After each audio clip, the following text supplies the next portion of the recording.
Well, question number one, I believe a good piece of advice the book gives is how to prepare a slideshow presentation. On page 331, it says keep them simple and give good basic outline of what to do and what not to do.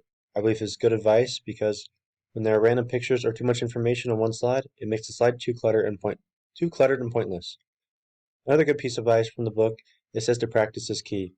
On page 337, it says practice makes you more confident in what you're going to say.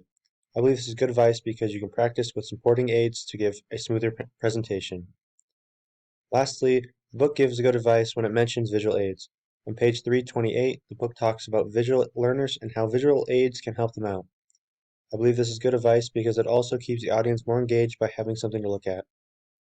On the other hand, I believe the book gives bad advice to saying that a team presentation have one person be the organizer.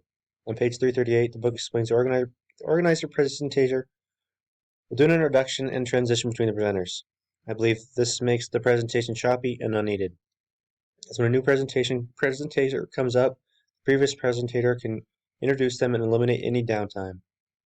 Also, another piece of advice the book's mentioned that I think is bad is on page 323. It says that if you have shaky hands, you should hold index cards. I believe this is bad advice as if your hands are shaking, you won't be able to read the index cards, making you stare at your notes for longer than you should be. Lastly, on page 324, the book says that eye contact can reduce nervousness. I disagree with this because my personal experience, by looking into a person's eyes may be awkward, but if looking in general, the audience general direction is much easier. Question number two, I think the benefits of outlining your speech are that you can keep the presentation on track and organized. Also, if you forget what you're going to say, you can look at the outline and get back on track. Drawbacks from doing this to an outline is when you are reading too much off an outline or looking at your notes too much. Another drawback is when you have notes that make you look less professional. I have not personally presented without notes, but I believe that notes would be beneficial to have even if you don't end up using them. For the last question, I believe my latest discussion, Module 8, was the best so far.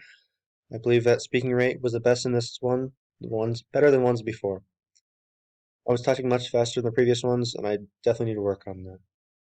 I think the more I do, the less of the adrenaline rush I get each time, and slowly improve with each video.